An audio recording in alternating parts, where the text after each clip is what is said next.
Bom, Mário, continuando aqui com as nossas perguntas, eu queria fazer outra pergunta que tem a ver com a tua pregação. Tu, na proposta da tua pregação, usaste a palavra cuidado. Sim. Fala um pouco acerca disso. Ok, o ponto central desta pregação realmente está no versículo 20, eu diria no final do versículo 19, Sim. 20 e 21.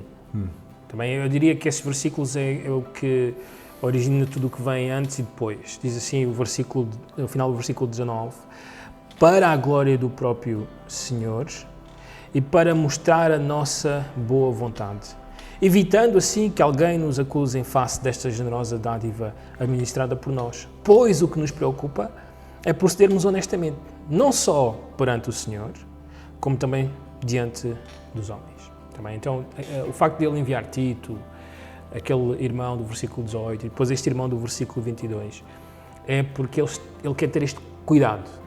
Também, e o cuidado é a glória do Senhor, mostrar a nossa boa vontade, não que os homens vejam outra coisa. E, ao mesmo tempo, também proceder honestamente diante dos homens. Então, esta foi a razão pela qual eu trouxe este cuidados a ter quando estamos a lidar com o dinheiro da igreja, quando estamos a fazer um ministério de assistência aos pobres. No início da pregação eu mencionei casos.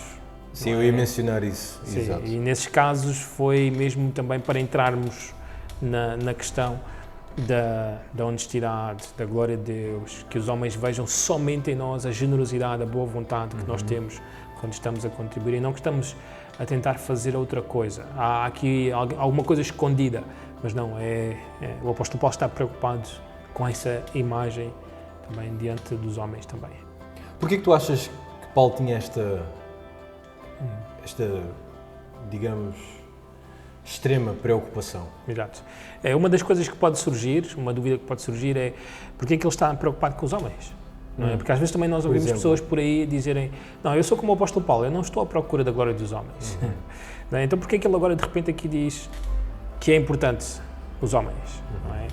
Então nós temos passagens, é verdade, em Gálatas, 1 Coríntios 4, Gálatas 1, onde ele diz que ele não procura a glória dos homens, não é? Porque se ele faz isso, ele deixa de ser servo de Cristo e passa a ser servo dos homens. Então nós somos chamados a não procurar isso também. Mas, por outro lado, o apóstolo Paulo está preocupado com o ministério, está preocupado com aquilo que se vê do ministério. Mesmo, por exemplo, quando ele fala sobre as qualificações do pastor, a última qualificação, no versículo 7 de 1 Timóteo 3, é o facto de nós termos bom testemunho dos de fora. Também. Então, realmente, aquilo que está na cabeça dele é uma questão de testemunho do ministério, aquilo que o ministério está a mostrar. Uma coisa é os homens acusarem-nos de injustiças que não são factuais, que não acontecem realmente, não há razão para isso. E outra coisa é eles acusarem-nos de injustiças reais, factuais. O apóstolo Pedro fala disso na sua primeira carta. Então nós podemos sofrer por acusações que não são factuais. Dá-me um exemplo de uma. Neste caso, por exemplo, de alguém dizer vocês fazem esse ministério porque alguma coisa vai para o vosso bolso, há alguma comissão para os vossos bolsos.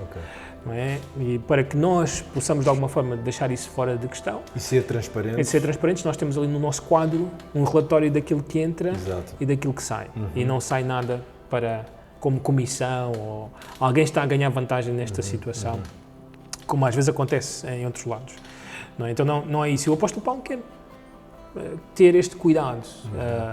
Ele, então, de alguma forma, procura aquilo que eu disse, todo este aparato, vamos dizer assim, exato. para que Deus seja glorificado. Para que os olhos estejam em cima, estejam a ver o que é que entra, o que é que sai. Exatamente. Ok, isto é diante dos homens. E proceder honestamente diante de Deus, que tudo sabe. Exato. Como é que nós fazemos isto? Sim. Deixa-me só voltar atrás. Por exemplo, no capítulo 6, versículo 3, o apóstolo Paulo ele diz, ainda em relação aos homens, ele diz, não dando nós nenhum motivo de escândalo em coisa alguma, para que o ministério não seja censurado. Então esta é a sua grande preocupação. Não é a glória dele, mas é que o ministério não seja censurado. E diz no versículo 4, pelo contrário, em tudo recomendando-nos a nós mesmos como ministros de Deus. E depois ele diz nestas coisas todas também. Então, ele realmente ama tanto o ministério, ama tanto aquilo que Deus lhe tem dado, que ele não quer que isso seja de alguma forma censurado. Por outro lado, na tua questão sobre Deus, no capítulo 2, versículo 17, o apóstolo Paulo tem um versículo excepcional. Eu diria, voltando até mesmo atrás, no capítulo 1, ele diz no versículo 12 o seguinte: porque a nossa glória é esta, literalmente, o nosso orgulho é este, o testemunho da nossa consciência, de que com santidade e sinceridade de Deus, não com sabedoria humana, mas na graça divina, temos vivido no mundo, e mais especialmente para convosco. Não é assim? Há uma preocupação em relação a Deus, naquilo que eu estou a fazer. Também o apóstolo Paulo tem esta preocupação. E no capítulo 2, ele ainda aumenta esta questão. Ele diz aqui no versículo 17, porque nós não estamos, como tantos outros, mercadejando a palavra de Deus. Antes, em Cristo, é que falamos na presença de Deus. Então há na consciência do apóstolo Paulo sempre esta realidade. Eu estou sempre a fazer o ministério diante de Deus. Também ele é um espectador sempre presente. Também ele não é aquele patrão que sai da loja. Ele está sempre presente. Também, então, o apóstolo Paulo é consciente disto. Isto é algo que produz temores no seu coração, na forma como vai proceder, na forma como vai fazer o ministério. E aí está. Ele procura sempre a glória de Deus. Também é como se um cliente entrasse na loja e o patrão está ao meu lado e eu vou atender bem este cliente porque eu quero, de alguma forma, honrar o meu patrão.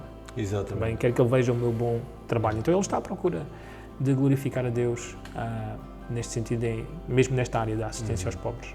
Agora, quando estavas a falar, a responder a essa questão de agir honestamente diante de Deus, eu lembrei-me do caso de Ananias e Safira. Pois.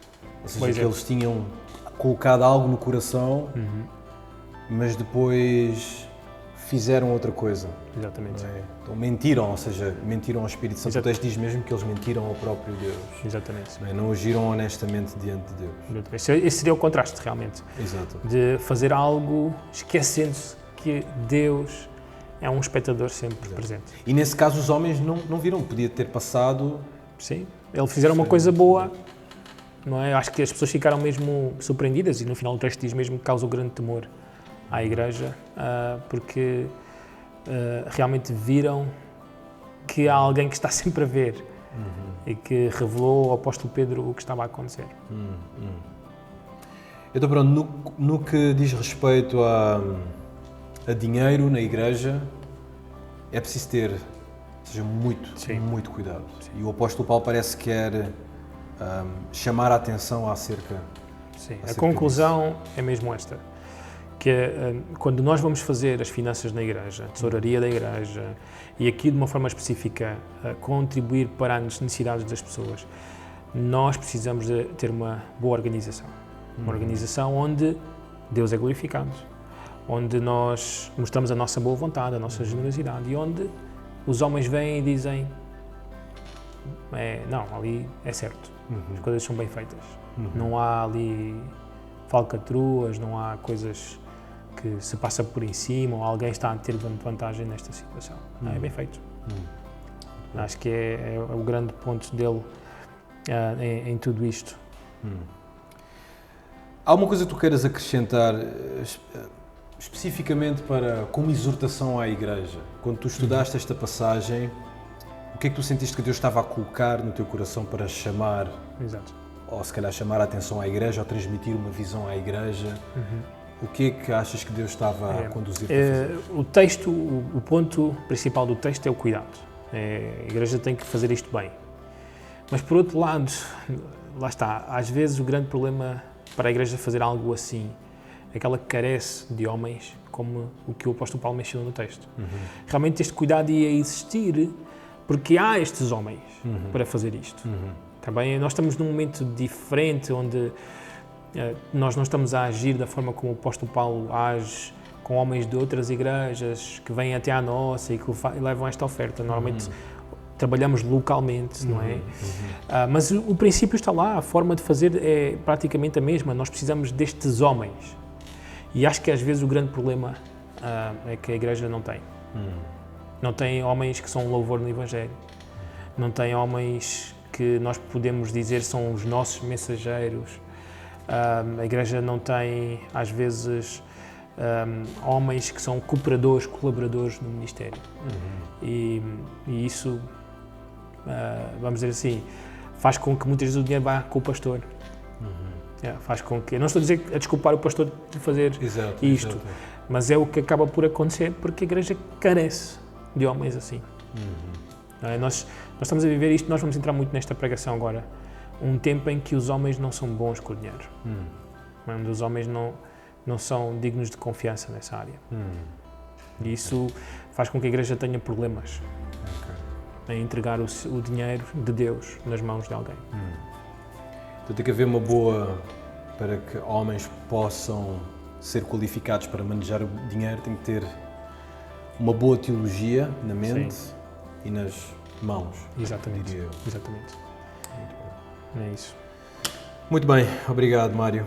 Obrigado por nos esclareceres neste tema importante da contribuição e como devemos buscar na igreja homens qualificados, espiritualmente qualificados para trabalhar com aquilo que acaba por ser as riquezas de Deus. Por isso, se os irmãos tiverem mais alguma pergunta no que diz respeito a este tema da contribuição, por favor coloquem mais uma vez Facebook, YouTube e WhatsApp, não hesitem, vamos tentar responder o mais depressa possível. E vamos continuar com estas conversas de púlpito nas próximas sessões. Obrigado, Mário.